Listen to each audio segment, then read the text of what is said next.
We never know where life will lead us or what may hinder us along the way. But while every day can feel like one big question mark, it doesn't have to. With the right insights, strategies, and solutions from Western and Southern Financial Group, together we can look ahead to leave the unknown behind. I mean, what's Pro Football Focus doing? Last week they had Brady. This week they got Brady. We're literally doing it differently from everybody else. Hey, as a matter of fact, moving forward from this point on, I will not make reference to PFF. Ready to get into it? Yeah. All right.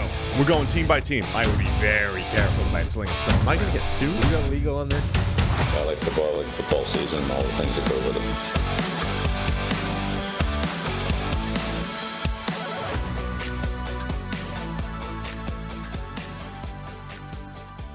Welcome into the PFF NFL Podcast. Steve Palazzolo here with Sam Monson. Well, kind of here.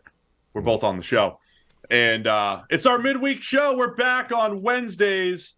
We're not necessarily live at noon today because of our interview, but we're back on Wednesdays, our midweek show. It's going to be driven by you, the listeners, with our mailbag, and we're hoping to have some great guests here. Jourdan Rodrigue from The Athletic, Rams reporter. She's going to be on here later today to talk a little bit of Rams and help us preview Thursday Night Football. Sam, how you doing, man? I'm good. And you're in the basement, so we're not going to be dealing with, 1997 dial-up internet today. We're actually going to be able to hear what you say. You're not going to be dropping out. You're not going to have to run to a different room. We're high technological advancements here. I'm a professional, very professional. Going to have outstanding audio from parents' basement's better than my bedroom. Apparently. Beautiful. Old bedroom. So, we're going to have some fun today. Again, the midweek show, it's kind of open-ended, right? We've got the Monday review show, the Thursday preview show, but Wednesday, open-ended. Sam likes to dive into the mailbag, answer some questions, and again, we'll have Jourdan Rodrigue here a little bit later on. Do you have any updates, Sam, on where we're going to be throwing your up to 60 miles an hour pitch here? No, I haven't actually. Must ask Solf about it because David Solfaro, our PR guru over here, is reaching out to not just the Reds, but like everybody. The Reds, Xavier, UC, Red Sox. No. Everybody local. I don't think this is a big travel kind of thing. But anyway, he said he was going to reach out to them all. I haven't actually touched base back with him to check how they went. Whether they all told him immediately to get bent or whether any of these are actually going to go anywhere. So I shall check, but as soon as we can, we will be doing this. NFL Podcast at PFF.com is the email to send us questions and generally anything that we can use as a topic for this Wednesday show. But the other fun thing is we get, Monday Night Football review and autopsy out of this show as well. And boy, was there some stuff to talk about after this Monday night. Some craziness to talk about. So let's start with this. When did you start the phrase Geno-curious? I mean, was that just the preview show last week? Yeah, I think so. The concept had been floating around my brain since the preseason, but I don't think I lent voice to it until that preview show.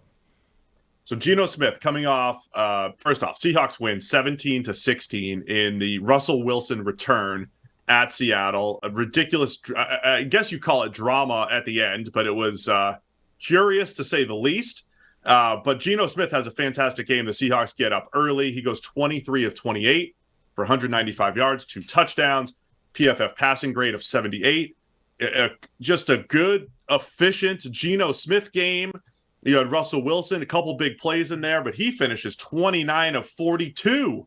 This was kind of a let Russ cook game, Sam, right? We're putting the ball in his hands and letting him chuck it around, and the Broncos only come away with 16 points. So there's some maybe some answers there to the letting Russ cook. But of course, everybody's talking about the end of the game, the Denver Broncos settling for a 64-yard field goal down 1 after letting the clock just essentially burn and putting themselves in a difficult position. So a lot to unpack here in the Monday Night Football review. Yeah, I mean, the end-of-game clock management, I think, was horrendous. And the funny thing is, if you were watching on the Manning cast, which I only realized was happening at halftime, I'd suffered through the first half of the regular broadcast until I saw somebody bring up the name Manning on Twitter. I was like, oh, no, I'm missing the Mannings. So tune back into the proper broadcast, the Mannings. And if you're watching that, they're talking through. Shannon Sharp is on at this point. and it's very Denver focused, right? Peyton Manning, obviously former Broncos quarterback, Shannon Sharp, by the way, former friend of the show, Shannon Sharp. True. Former Broncos tight end, both all-time greats, and they're, talking about this from is Russ going to get this done? How do we execute this drive and get the win type of standpoint? And, they start moving the ball. They're doing it reasonably well. Poor old Jerry Jeudy, horrible drop after the really nice play that he made earlier in the game. And then, what was it, 3rd and 14, 3rd and 15, something like that. They dump one off to Javonte Williams, who busts a couple of tackles, gets them into 4th and 5, right? And it's like, all right, 4th and 5, that's now manageable. That's literally what Shannon Sharp said. That's doable, 4th and 5. And then there was, Peyton Manning immediately is like, I take a timeout here. Let's talk about this one. We'll figure out what we're going to call for the really important 4th and 5 play. And then it became clear that they're not doing that. They're not calling timeout. They're letting the clock run. What's going on? And then eventually they let it run all the way down, take the timeout, and it becomes clear they're going to kick the field goal rather than attempt the 4th and 5. And at the end of this, there's the analytics models and the do you go for it, do you kick? And a lot of these models were saying, well, it was basically a coin flip to kick or to go for it at that point. But they were generally taking it from the standpoint of after you've bled all the time off the clock. Like, yeah, once you've left all the time go off the clock, then it's a coin flip. But the point is, Manning run the model with a minute. Manning is calling timeout the second Javonte Williams goes down, and there's a video out there from Omaha Productions that's Manning. They counted him up. Manning called for timeout 62 times in the minute that it took them to bleed the clock and get to that 4th down play. Yeah, that's what when you're looking at the analytics models and all that stuff. Yeah, they're based off whatever that current time is. But obviously, letting the clock bleed as the Broncos did was not ideal.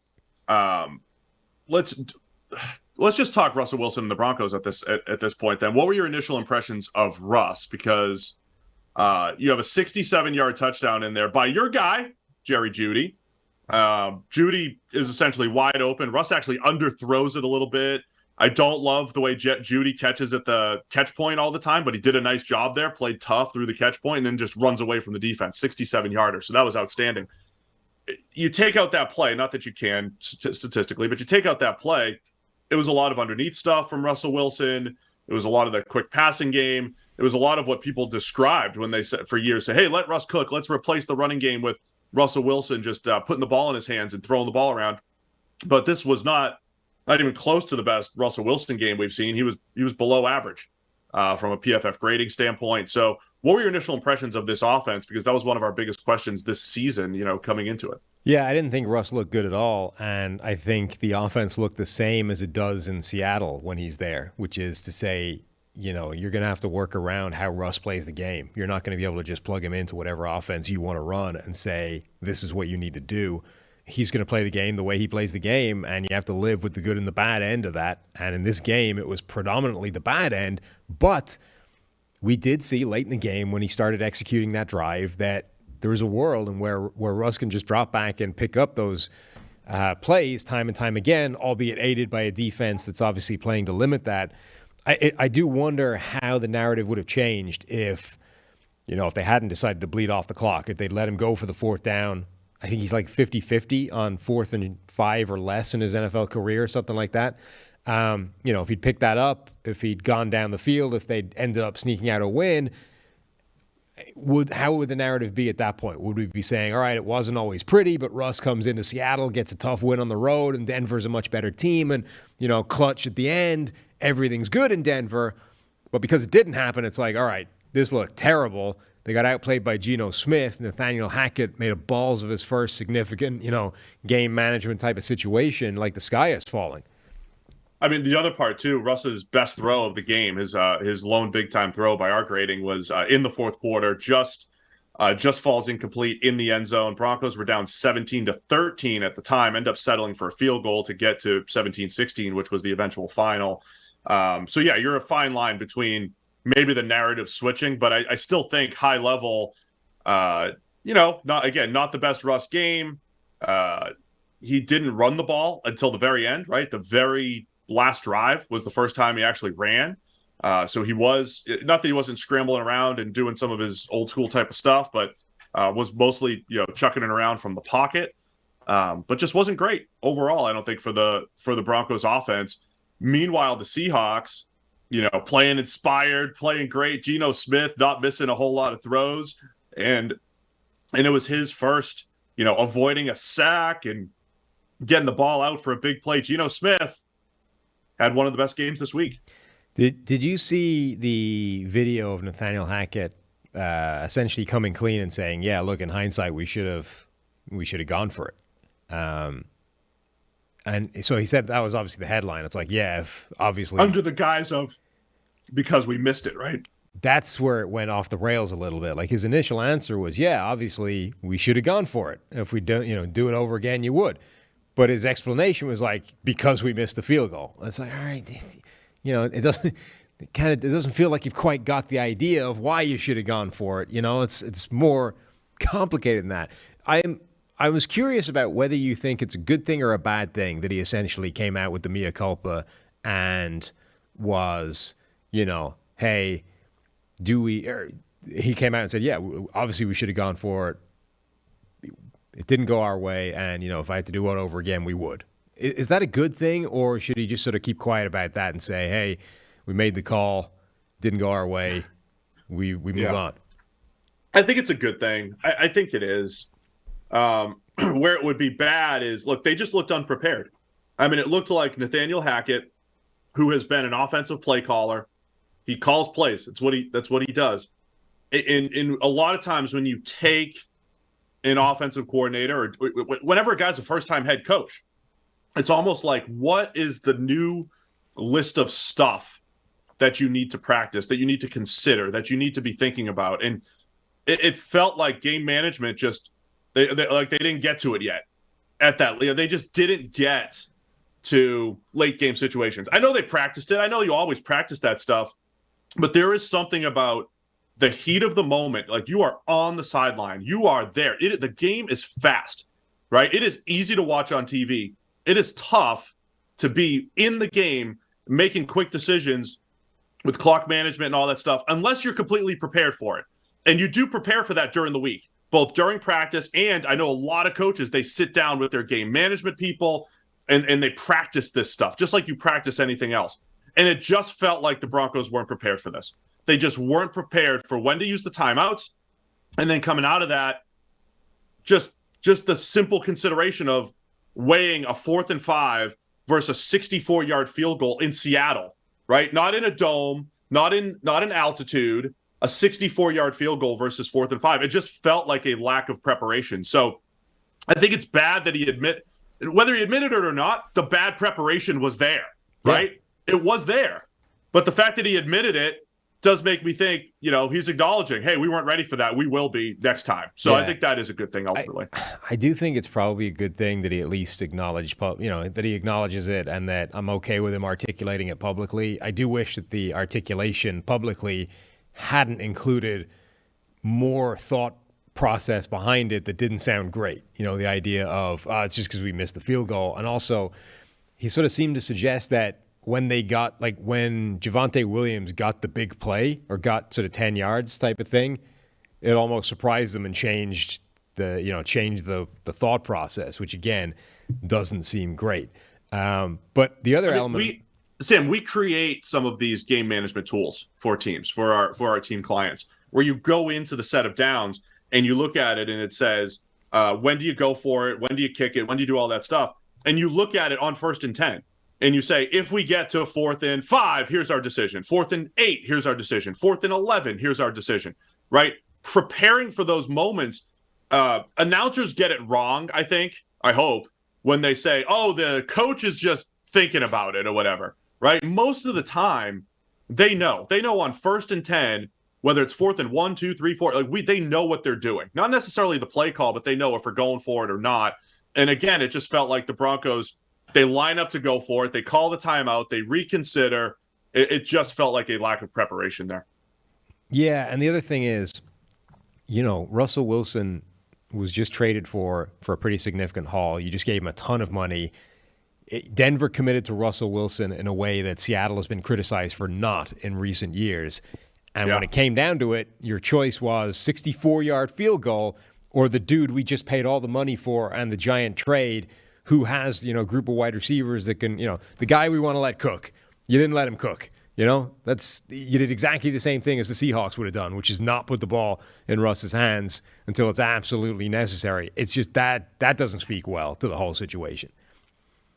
No, definitely not. Especially, look, Russell Wilson's history in the fourth quarter. I'm kind of criticizing his game. PFF passing grade under 60. I think it was 57 or so. I'm criticizing Russell Wilson's game, but he also has a history of just getting it done in the fourth quarter because he's still very good. It's still Russell Wilson. He does have the ability to make those fourth quarter comebacks, to put your team in position to succeed, and especially on 4th and 5. He only ran once the entire game. I feel like that's another one where he's going to say, okay, I'm going to get this thing done. If nobody's open, I'm going to run for it. You have to put the ball in Russell Wilson's hands there. Honestly, if it was a 54-yard field goal, I think you're having a discussion, right? Think about that. If it's 54 yards and that's a doable field goal, that is a makeable field goal.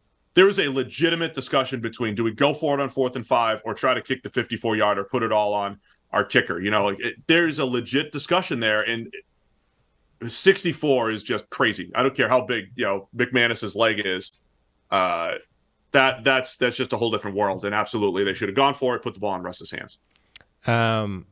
But then the other side of things, you do have that impressive Geno game, and it was almost talk about Geno. I want to hear your Geno takes here, man. Well, it was almost like the start of the game was designed for the takes. Russell Wilson wasn't playing very well. The Seahawks came out here and just let Geno fling it around to start the game. Again, letting Geno cook the way that they don't let Russ cook or didn't let him cook before they traded him away. Geno looked good. I mean, look, the Geno-curious thing. I'm not ready to buy into the idea that he's going to be amazing or he's even going to be a good, capable starter, but we've now seen a decent, chunk. Obviously, preseason is preseason, but last year he looked reasonable in limited sample size. He looked good in this game. Geno Smith looks like a capable starting quarterback, which is not something I would have said was necessarily realistic, before this season. He was it is this somewhat extended stretch of good play. I don't think Geno Smith was great last year. He did lead that second half comeback against the Rams. He had a couple, mid-level type of games. He had an excellent game against the Jacksonville Jaguars, but the totality of that was solid, right? It was a good few games for Geno Smith. And like you said, he carried it into the preseason. He's carried it into week 1. So he just continues to play pretty good football. And it was a different, somewhat different Geno Smith, right? He didn't take a ton of negative plays. Charles Cross had a little bit of trouble in pass protection. I know, he's a rookie and there's a lot of buzz about, the rookie tackles played great for the Seahawks. I think Abe Lucas played better than Charles Cross. Geno Smith he's never been the most creative, mobile, scrambler or anything, but he's breaking free from a sack, getting rid of the ball for a big play. He was just making some of those, out of structure plays that you don't always see from Geno Smith. So he had some playmaking to him. The downfield passing attack wasn't necessarily there. I think they were protecting him, trying to get the ball out underneath and everything. But look, it was a good, efficient game for Geno Smith, something to build on. And in an underdog environment, right? The Seahawks are playing the underdog right now, and maybe that's where Pete Carroll's going to be at his best, right? When he's got his back against the wall and expectations are lower, and Geno Smith really took to it, I think, in week 1. Yeah, I mean, I you talk all the time about just wanting more data points on specific players. I think nowhere does that apply more than Geno Smith right now. He's played before, for an extended period of time, but you're talking years ago, 2013, 14 with the Jets. And even then it was a roller coaster. It was inconsistent. And then he ends up with this sort of perpetual backup job. Plays a couple of games last year. They're decent. The box score numbers were a little bit better than his actual performance, I think, overall. And then looks really good in preseason. Looks very good, I think, in this first game. So I'm bought in. I'm definitely still curious about what this Geno Smith thing is going to look like long term. The Charles Cross point is a good one because he struggled, I think, against Bradley Chubb, and who they play next week. It's the 49ers and Nick Bosa. So that's not going to get any easier for Charles Cross in the immediate to short-term future.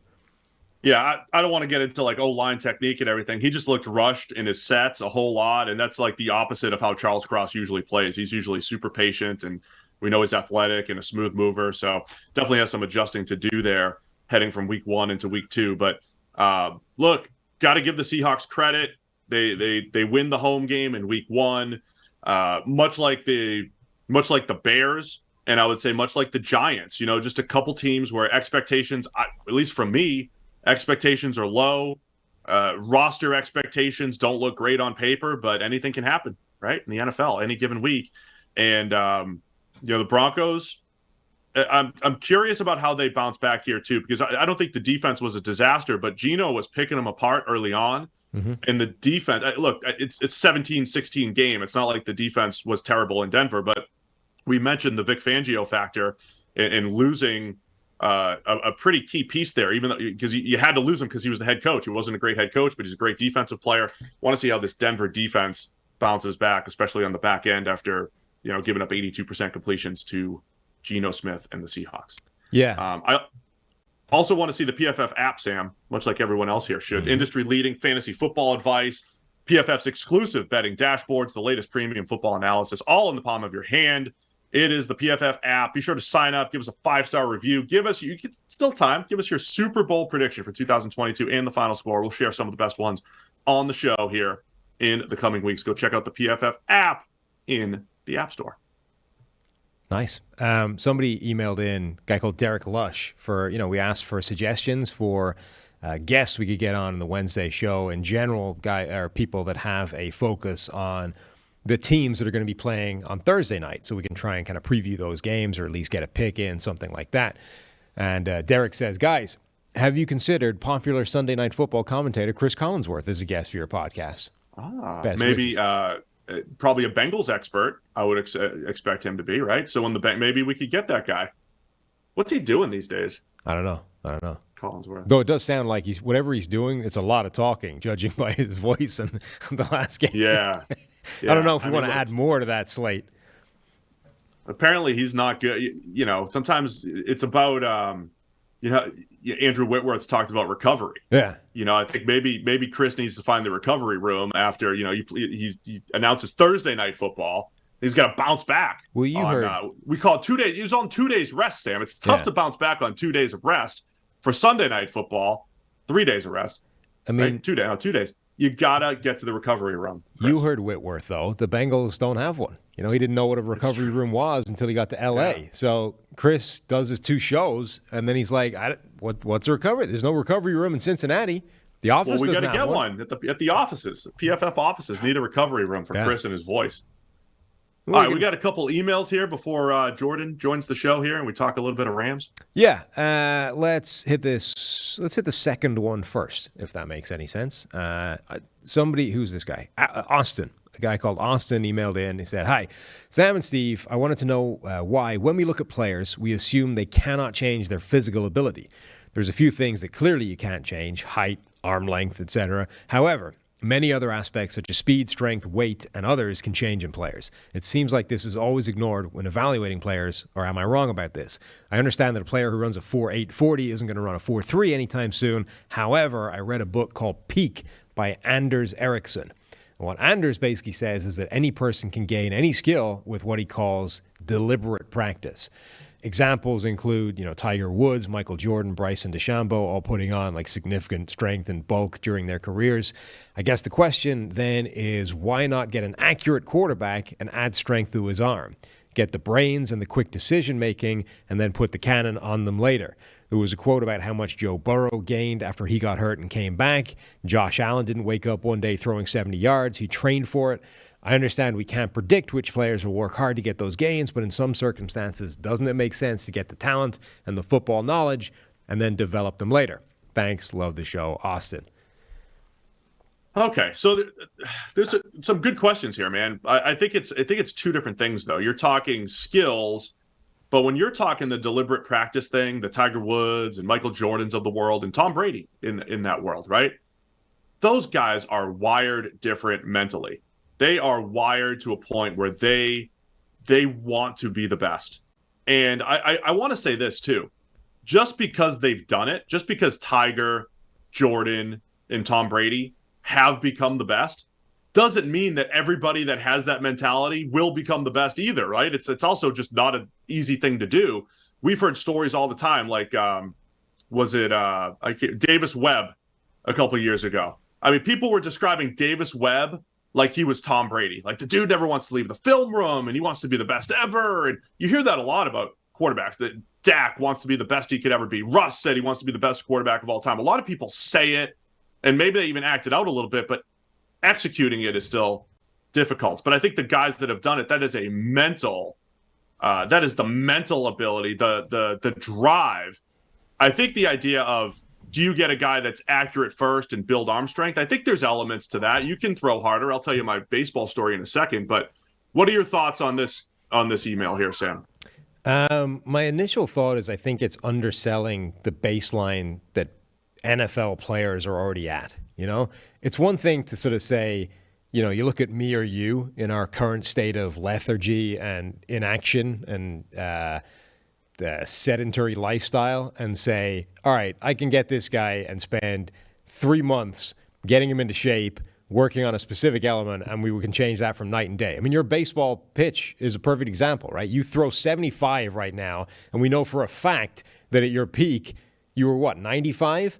So there's 20 miles an hour in your arm in addition to what you have right now. But I'll tell you the story of how I got there too, right? Because, and here's where I would agree with this a little bit. When I was coming out of college, I was throwing high 80s, just about touching 90. I had a guy tell me, hey, you're a high 80s guy. Just learn how to pitch high 80s. And I said, no way, man. There's more in there. I know I can train better. I know that I can improve my mechanics. And I worked hard to go from a high 80s to a low 90s pitcher, from 90 to 94. Now, the analyst in me would say, it doesn't really matter. You went from non-prospect from a major league standpoint to basically a non-prospect, right? So even though I did make great improvements, because my baseline was lower than the average major league pitcher, it didn't really matter. Whereas there are guys who throw 99 and then they drop down to 94 and they're still above the major league average, right? So part of that doesn't matter because the baseline is lower. I think that's a little bit of what you're trying to say. Well, the point I'm trying to make is that I think the higher up you go in terms of level, the smaller that margin exists to just go and work at it and be better, right? Because you assume that an NFL player right now, pick a random one, right? That guy is not in the current state that we're in, i.e. sitting on the couch doing, analytics or sitting in the podcast chair talking about it. They're already working, they're already at whatever 90, 95% of their capacity is going to be. You're only talking about, can I get from 95 to 100? With you and me, we're talking about, can I get to from 45% to 80? And that's a giant leap forward in whatever area we're working on. So I just don't think there's that kind of giant leap to be had for most of these guys. And then the other thing I think it undersells is the sheer difference in physical freakish ability between some of these guys. Like, as much as pick your favorite noodle-armed quarterback, right? No matter how much that dude... Kellen Moore.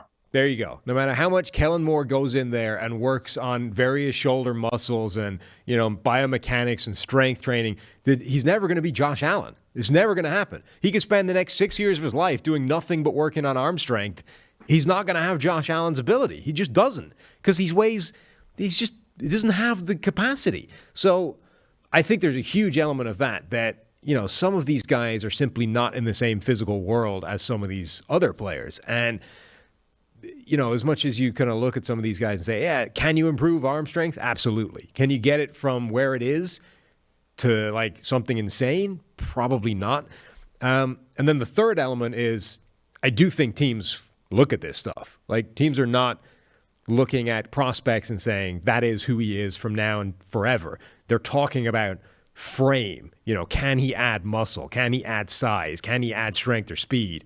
They're looking at these types of things and projecting what is possible already. It just, I think, is a smaller percentage than people probably think it is. Yeah, most scouts are putting a what will he be grade on a player. They're looking at, Joe College Senior right now and saying, what's he going to be in the league? How do I project him into the league? And knowing all that background information, right? If he came from, say, Alabama's workout program and he's got a filled out frame, okay, maybe he can't add. If he's at, whatever Steve State University with no program, great program, maybe we can add weight to this guy, right? So they are doing a lot of that work and trying to project. I will say I've had this thought process before. I think Mac Jones is an interesting one, right? He is a quick processor, does not have a cannon for an arm. It's good enough for the NFL level. Tom Brady's added zip, I think, since coming into the NFL. Yeah. Drew Brees added a little bit, I think, in the NFL. Does the processing and quick decision-making, does that give you a nice high baseline where you can start adding just a little bit more velocity as you go? And it doesn't mean Mac Jones becomes Josh Allen. It just means he's so good at this other stuff that you should consider it. Okay, he'll get better from an arm strength standpoint and just improve as a player. I think he'll be an interesting use case as we go forward. Jones, I think, is a great example of somebody who obviously had the capacity to get physically more impressive than he was. Remember, like Dad Bod Jones, right? He was being mocked for the kind of pudgy state of his physique before the draft. And despite that, he still ran like a 4.8. Like, he's not a pitiful athlete. His arm was concerning to some, but to me was always good enough to play in the NFL. So if you take a guy who has a, whatever we want to call this, an unimpressive physique, but has a viable NFL arm and can run a 4.8, that to me suggests, well, what if we transformed the unimpressive physique into an impressive physique? What does that do to the rest of that stuff? I would imagine it makes it better. And I would say that, just from looking at that, Mac Jones would be an obvious candidate to have the kind of, Joe Burrow improvement in arm strength, or even the Aaron Rodgers improvement in arm strength from what he was when he came into the NFL to the guy he became. Doesn't mean he's going to get there? No. Doesn't mean he'll end up with a Josh Allen, Patrick Mahomes kind of arm? Also no. But I think he specifically is a player for whom that would make obvious sense. The last thing I'll say is I think the NFL is just scratching the surface on legitimate off-season player development and things like OL masterminds with Duke Manyweather, things like speed training, Tom House or whoever's working with quarterbacks and all that stuff. I think that stuff is real. And again, it doesn't mean you're going to go from a terrible player to a Pro Bowler necessarily, but I think, not to use the baseball comparison again, I think baseball is another 8 to 10 years ahead of this, which is why guys are throwing 100 miles an hour more than ever and 95 more than ever. So, I would just say that is something that they have just scratched the surface, and there's still more there. And then you just have to figure out what's your starting point for those guys and what can you expect as far as them getting better. The NFL's opening week was action-packed, and it's just getting started. Get ready for week 2 of touchdowns, big plays, and even bigger wins with DraftKings Sportsbook, an official sports betting partner of the NFL. This week, new customers can bet just $5 on any football game and get $200 in free bets instantly. You want more action? Well, everyone can experience the thrill of DraftKings early win promotion. It's simple. This Sunday, bet on any NFL team to win, and if your team leads by 10 at any point during the game, you get paid instantly, even if your team loses. So download the DraftKings Sportsbook app now. Use promo code PFF to get $200 in free bets instantly when you place a bet of $5 on any football game. That's code PFF, only at DraftKings Sportsbook, an official sports betting partner of the NFL. Minimum age and eligibility restrictions apply. See description for details. Look at that. Shortened terms and conditions, and you nail it. Smooth. Stick the landing. Smooth. Job one. It's better than the daily the other day. The last point I would make with that stuff is that as much as if you're, Mac Jones, if Mac Jones goes and does that in an offseason and improves his gains and blah, blah, blah, there's only gain to be had if you're doing it and somebody else isn't. You know what I mean? Like, if that becomes a thing that is genuinely capable of improving everybody's physical tools, like what if Josh Allen goes away and starts doing that? What if Patrick Mahomes decides to spend an offseason cooking up his physique and getting to the point where his arm is 25% stronger than it was? Like, all of a sudden, whatever gain you gained didn't move you forward relative to everybody else. So while, again, I think it is something that exists, while you're doing that, you're not doing something else. So Joe Burrow, the dude wrecked his knee. He had time to rehab and do everything else. Like, that's all he was doing. He wasn't able to do football activities. For other guys, they got a day job. All right, so we've got Jourdan Rodrigue is here from The Athletic. Does great work for the Rams. So I'm going to pass it over to Sam. You have to ask her one question for me, Sam. Can she get Bobby Wagner? for us. Maybe she could be the link to get Bobby Wagner. We still have the interview prepped and ready. Still sitting for Bobby Wagner. Let me know if she can pull that off for us. Yeah. There is a lot of elements in that interview, though, just looking over it now, that don't necessarily still apply now that he plays for a completely different team. We're going to read it verbatim and just say, Bobby, what do you think? All right, I'll see you on the other side. Let's bring Jourdan in. Okay, welcome in Jourdan Rodrigue from The Athletic, beat reporter for the Los Angeles Rams and author of some really cool stuff over the last couple of years. In particular, like you've done some really good work on, the Rams philosophy and the F them picks approach and all this kind of stuff and how they use data and analytics. So you're a cool person to talk to about all this stuff. Thanks for joining us. Wow, thank you so much for having me, and thanks for bringing that up. That made my morning. I feel like I was, it's that feeling when one of your friends says, "Hey, I remember when you discovered that cool band," before everyone else did. So it's a good feeling. So I guess the first question I need to ask is, what was your biggest takeaway from that week one beatdown? Is that too harsh a description of what happened? Yeah, I think you could see it from my face just now, that recoil, right? That was gnarly, man. That was pretty much an all-around implosion, I think, in many of the facets that they wanted to come out of the gate swinging on, the run game, the diversity and the dimension in the pass game, the protection, containing Josh and sort of keeping the integrity of some of the things they do in their defense. So all-around loss. I'm not too worried about it at the moment. With the Falcons coming up, there's a potential to get very, very worried if things go sideways. But I think that this is a group that problem solves really well. So for me, I don't really have a huge concern that they don't put things together down the stretch. So the Rams are one of these teams that has essentially determined preseason as a waste of everybody's time. They don't just keep the starters off the field, but like the top 30 guys in the roster don't go anywhere near the field in preseason. So obviously after a week one loss like that, there's a lot of people going, whoa, is this cause and effect here? Is losing the preseason reps, is that a really important thing? My first question is, as someone that's there all the time, what does their training camp look like? Because when we did our training camp tour stuff, there are a couple of teams out there that treat training camp very differently, and it's much more physical, and there's contact, there's tackling. The Steelers are one. The Saints did it a lot when we were there. Are the Rams a team that kind of makes up for the lack of preseason reps with training camp, or do they essentially treat the entirety of the preseason process as, just an install thing, we get through, and then real football is real football? So I'll use an example from in a vacuum first, because their offseason and their preseason this year was different considering the nature of their season last year and how extended it was. So they had to do different things in terms of player health, and their sports science department I always joke, they have it down to the molecule on what they're tracking on these guys often. So in a vacuum, they do have a highly competitive training camp period, and they run these best on best periods often that they call the Mamba period, as Los Angeles and all of that. And they go highly, highly competitive.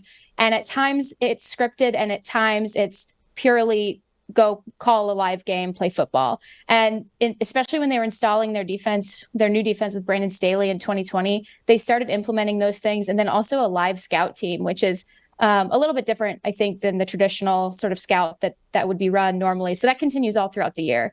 And so they're very highly efficient, definitely very, very calculated with the maximum output that they're getting on their reps. And that's something that's been true for the last several off seasons. And, that's why Sean McVay has proudly until this year been 5-1 in openers without having played any of his starters or key role players in the preseason. And then also, the Rams have been one of the teams in the top 5 year over year, according to Football Outsiders metrics, in lack of games lost to injury. So I think that combination is more what they're looking at here, less so what's going to happen in week one. I think this year you also see a little bit of differences in terms of, super, super long or super, super short off season, really abnormally long regular season that included, their Super Bowl run, Matthew Stafford on a very, very adjusted plan in terms of his onboarding period, not throwing through the OTAs, really live throwing fully through those joint practices that I saw you guys at. in Cincinnati. And so that was different. That was adjusted. New offensive line. So I think there's some variables that went into probably this week 1 loss that do have some contribution from an adjusted preseason. But in terms of their overall big picture, they're really not looking at performance in week 1 as relative to the preseason at all.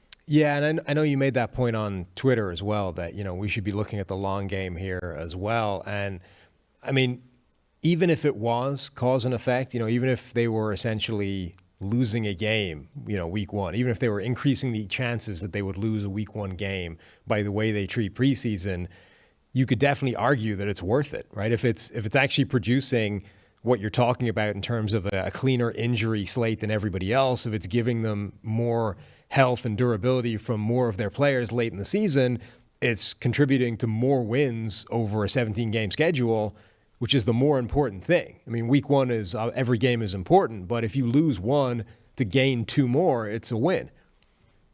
Yeah, and I think it's relativity too, right? You guys do such great work at PFF, and shout out to a lot of your colleagues who have helped me out and helped me learn lots of things about some of the data side of things, and really understanding that appreciation that it's about relativity. If the Rams quantify based on their body of data, that again, tracking like, as I joke, but not really, by the molecule here, if they're quantifying that the risk is greater than even a marginal benefit of doing things differently, then they're going to stay on whatever course they deem fit based on what they're seeing and what they're getting from that data. So it's all relative by team, but in terms of the Rams process, I don't see that changing. I see probably wouldn't want another offseason in terms of, quarterback management in the way that they have. And I don't think Matthew would want that either. But in terms of kind of what they experienced, I think you have to look at the larger pool of work and their own sort of internal process and how they're quantifying things relative to like maybe the larger conversation that's happening right now. Yeah, let's review quickly the Matthew Stafford thing, because I think a lot of people just sort of heard, hey, Matthew Stafford's got an elbow injury, and there's just a vagueness around that. What has that actually meant for his offseason? Because like he's barely done anything in terms of throwing. Like he was shut down for an extended period of time. What did that look like? Yeah, I'm so glad you asked, by the way, because I think pieces of this get like repackaged out at times. And I think it's, again, not to bang the drum here, but we have to look at this whole thing as a whole instead of just parts of it. And with this, this is an ongoing issue described to me by a couple of sources as something similar to tendonitis. This has been something the Rams knew was an issue last year. They managed it last year. Matthew Stafford didn't miss any practice reps or game reps. They managed it through the year. They understood probably about the time they recognized that their season was going to continue well into, January, February, that they were going to have to start developing a different management plan for the offseason. In March, he had a non-surgical procedure and what was described to me at the time as an anti-inflammatory shot in that arm.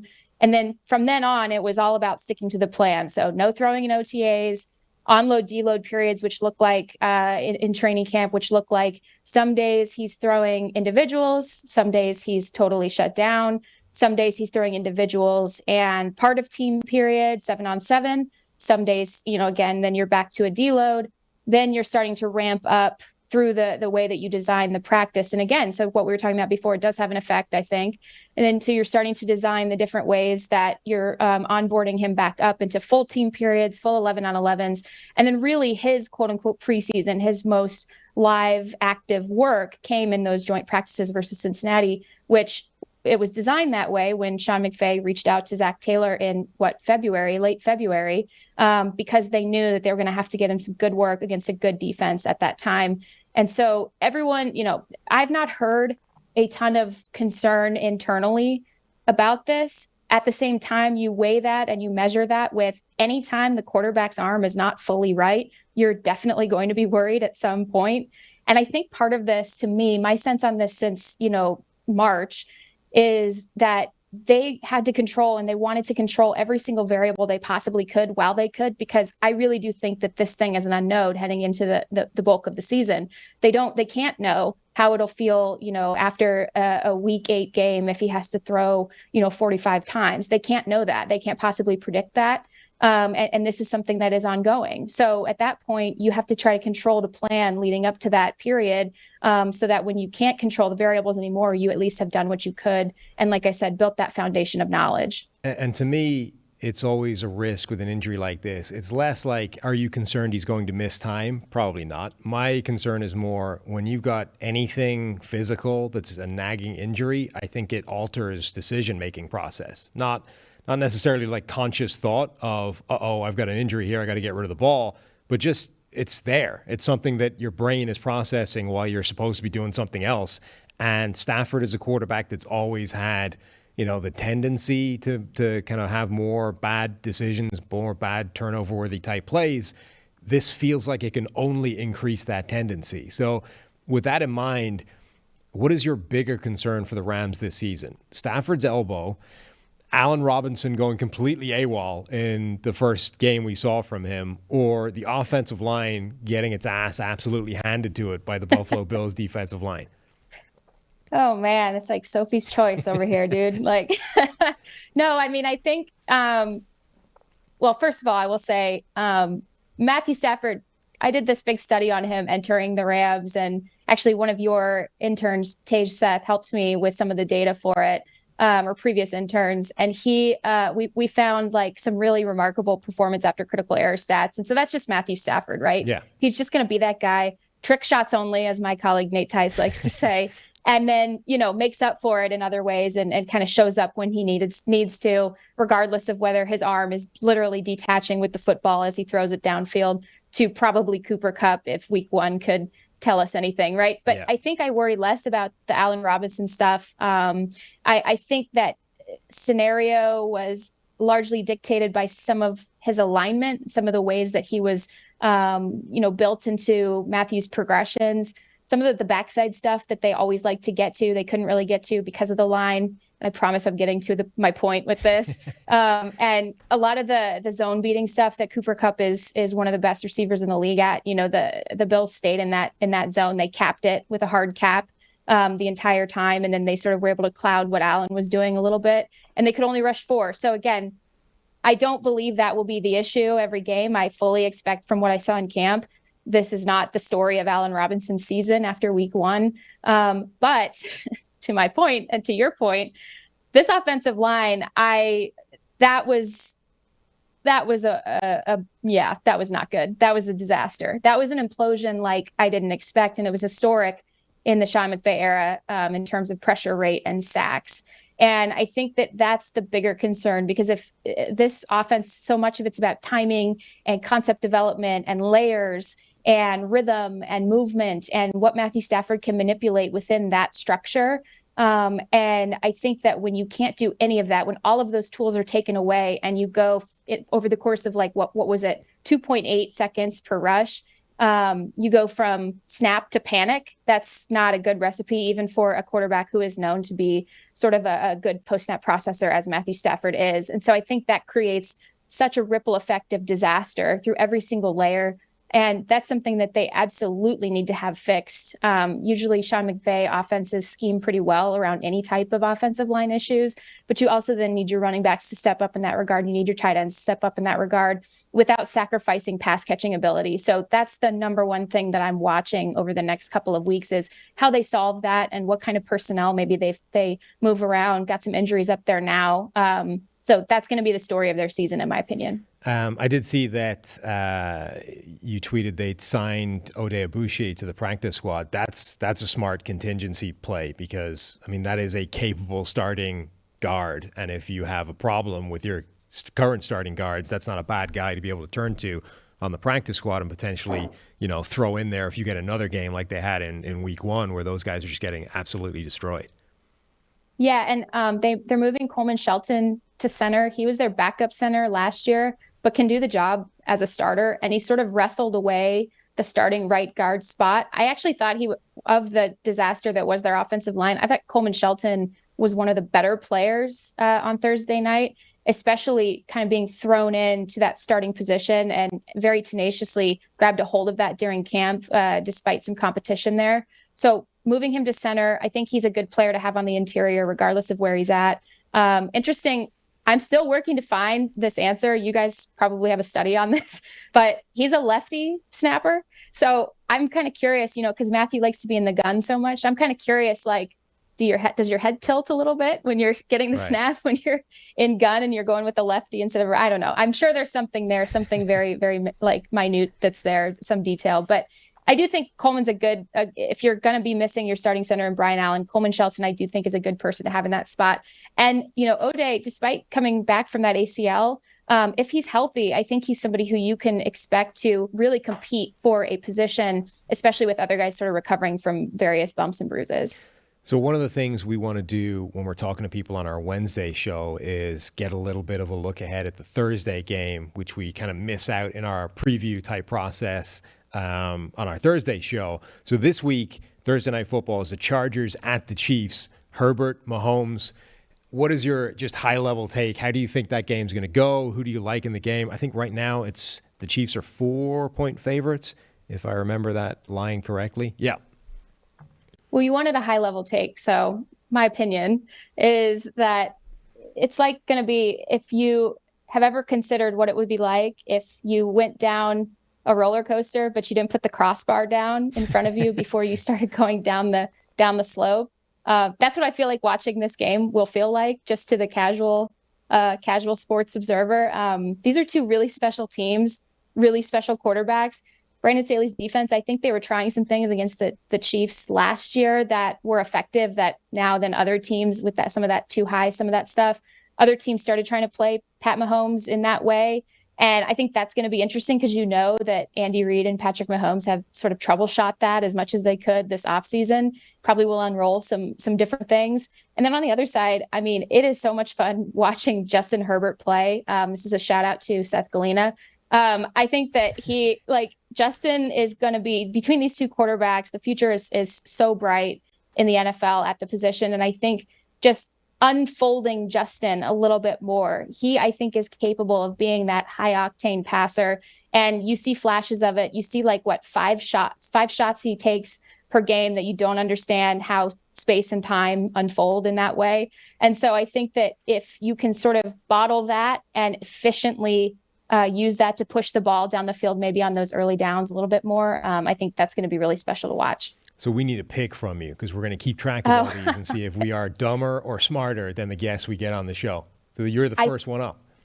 I think I'm going to go with Chiefs, not because I necessarily think that it's how it's going to go, but I feel like that's a safer pick considering the can that they opened on Arizona the other day. Yeah, absolutely. And then the last thing I have to ask you, I'm contractually obliged. Bobby Wagner has now ghosted us for an interview twice. So we're wondering if you have an in there, like if we could work you and try and get the Bobby Wagner interview that it's literally been on our production prep sheet for the podcast for about 2 years now. You're putting a lot of pressure on me, but Bobby Wagner, I got to tell you, I was texting one of my colleagues, Michael Sean Dugar in Seattle, who covered him for years. And I told him, after locker room the other day, when Bobby was kind enough to take some extra time to go through some of the toss concepts that the Bills were running, that the 49ers also ran against the Rams, but didn't quite work so well against Bobby Wagner. It was feeling like covering a Sean McVay team. You get a certain level of education in football, right? As long as you're open to the learning process, which I very much am. And then Bobby Wagner comes in and you feel like, okay, now I'm going on to my graduate courses and my PhD. So I texted Michael Sean Dugar and I was like, I'm going to learn so much this year, selfishly speaking. That dude's amazing. Yeah. No, we've heard that. We just haven't been able to actually get him on the show and prove it. So, well, good luck to you. Thank you. Jourdan, thanks so much for talking to us. I would encourage everybody to follow you on Twitter and to start reading your work at The Athletic. You've got some awesome stuff there. You've been a great guest. Thank you.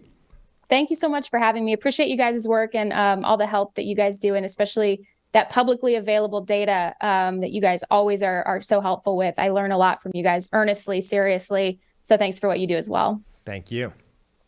All right. That's great job, Sam. Good interview. Thank you to Jourdan. That was fantastic. She does, I think she does a great job. She asks really good questions. Even just that last Bobby Wagner piece, even though she said she was not going to help us essentially. Yeah. the fact that she sits there and asks about the route concepts the Bills ran, that is some really good stuff. She's written some very unique pieces. I know he's not very, just unique pieces at The Athletic over the last couple of years. So do like reading Jordan's work. I think she's got some excellent insight on the Rams. I mean, my big takeaway is that the Rams are long-term focused and that they're not going to panic after week one. Even it was the Bills too. I mean, it's the Bills. It's maybe the best team in the NFL that they lost to, but they're going to stick to their guns and stick to their process. That seems to be my biggest takeaway. They have a plan, and they're going to, offensive line aside, they I think have a plan for getting better and improving here in the coming weeks. Yeah, and emphasizing just how in control they are with the sports science stuff and the medical stuff, and this idea of they've been one of the most. We talk about injury luck. I think the Rams are proving for the last few years that it isn't just luck. You can control this stuff to a degree. Obviously, you're never going to be able to prevent any and all injuries, but you can absolutely, evidently move the needle in terms of how much your team is going to get injured or not. And the Rams seem to be at the forefront of understanding that and moving it in their direction, which only aids this stars and scrubs approach that we've talked about. That's the interesting one, is because I think there are people across the league who are they're wondering, what are the Rams doing? How can we do that? And then there's others who are still skeptical, who don't know if it is anything that they're truly doing that is special. But it's my feeling is it's probably a whole bunch of little things that they're doing that add up to the to the whole of staying healthy over these last couple of years. We'll see if they can keep that up. Yep. So we got one last email, and then we will wrap it up for the show. This one is from Cole Rainey. Again, these have been edited for brevity. Hi, Sam and Steve. I know you've talked a lot about Tyreek Hill this offseason, but here's my question. If the Chiefs received a lot of too high safety looks from opposing defenses because of Tyreek Hill and not Mahomes, do you expect Miami's offense this year will receive the same kind of treatment? So I think there's two elements to this. There's the Miami part of it, and then there's also what Tyreek Hill leaving does to the Chiefs' offense. Yeah, I mean, we already saw some of it in week one. I don't know about the Cardinals' game plan, man. I think when you look at them blitzing like crazy, Mahomes has been so good against the blitz. And you know how when you watch games sometimes, it feels like either defenses are only playing with 9 players, or it feels like offenses are playing with like 13 players. Like there's always just space and people open and all that. It was kind of both on Sunday. The Chiefs just feel like there's always space being created in their offense. So when you blitz them, Mahomes is so good at recognizing and getting the ball to the players in space, and that won't change without Tyreek Hill. The aspect of the too high stuff, I think it was the combination of Mahomes and Tyreek Hill that led to that, because you knew that Mahomes was going to take those shots, and you knew that Mahomes will hit those shots down the field to Tyreek Hill. In Miami, you're probably not scared of that yet until Tua starts hitting those consistently, right? If Tua starts hitting one a game of Tyreek Hill behind the defense, then teams will start playing too high, right? That's what they'll do. But for now, I think, Tua generally works the underneath stuff, and he does it pretty well. And you're trying to take that away by playing more single high and discouraging the short stuff against Miami. Yeah, for his career, blitzing Patrick Mahomes has resulted in a passer rating of 120, 8.7 yards per attempt, an EPA per play of essentially 0.4, which is monstrous, 55 touchdowns to 7 interceptions. He has a turnover-worthy play rate of 1.9%, which is basically the best number in the league any given year. It's suicide. Like it's absolutely dumb. It's ridiculous. He has proven over his entire NFL career that he will carve the blitz to ribbons. So, of course, the Cardinals come into week one with the dedicated game plan of blitzing the ever-living crap out of him and seeing what happens. And what happened was the box score number of 5 touchdowns and, huge production and blah, blah, blah. It's one of those things defensive coordinators deal with this. Do we do what we do, or do we attack weaknesses? And I think there's certain times when the weaknesses or strengths of a team are so great that it has to outweigh what you do and what you feel good about and what you're comfortable with. And the Bills did that week one. The Bills don't like to blitz a lot anyway, But they went to the extreme and said, look, Matthew Stafford crushed the blitz last year, and he was great and empty against the blitz. You give the Rams space, and Stafford's finding it. We're not even going to try that. So it kind of played into the Bills' game plan anyway, but they did take it to extreme measures. They just didn't blitz, right? They said, we're going to rush 4, and we trust our front 4, but we're not even going to try to blitz. We're not going to do it.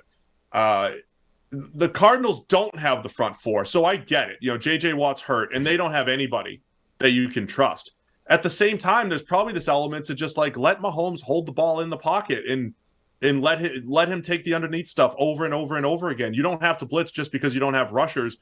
I don't know if that's the best strategy, and clearly it did not work very well for the Cardinals against the Chiefs. Yeah, I think ultimately you make a move like that, and by what I'm talking about is the defensive looks of 2 high safeties and all those kinds of things. You do that not just because of one player, you do it because of the connection, the pairing of Mahomes to Tyreek Hill.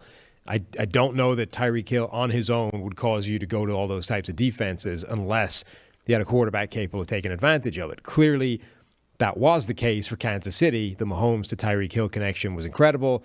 Teams went to that look, and then all of a sudden it became apparent that was actually causing Kansas City some problems, and that is the quote-unquote blueprint to at least slow them down or cause them discomfort, or it's basically the best you can do. And I think because of that, it will continue even absent Tyreek Hill, other than, the Cardinals, who just showed why it will continue. Like, any smart team is going to look at what the Cardinals did this week. They're going to look at what the Raiders did twice last year, and they're going to say, okay, he might carve it up anyway, but the 2 high looks is the way we attack Kansas City. Now, I expect Thursday Night Football to look completely different from a game standpoint. Not that the Chiefs can't have success. Not that Mahomes can't have a big game statistically or whatever it might be. It's just going to look different. The Chargers will have a different game plan. That will at least be the strategy. And I'll say this 20 times between now and the end of our review show tomorrow. There's week 1 and week 2 is just different. It's different matchups, different home teams and away teams. And so you can't, that's part of the reason why you don't overreact to week 1, just because the matchups are different. The schemes are different. The teams are in different locations, all of that stuff. So I expect a completely different game with the Chargers and the Chiefs.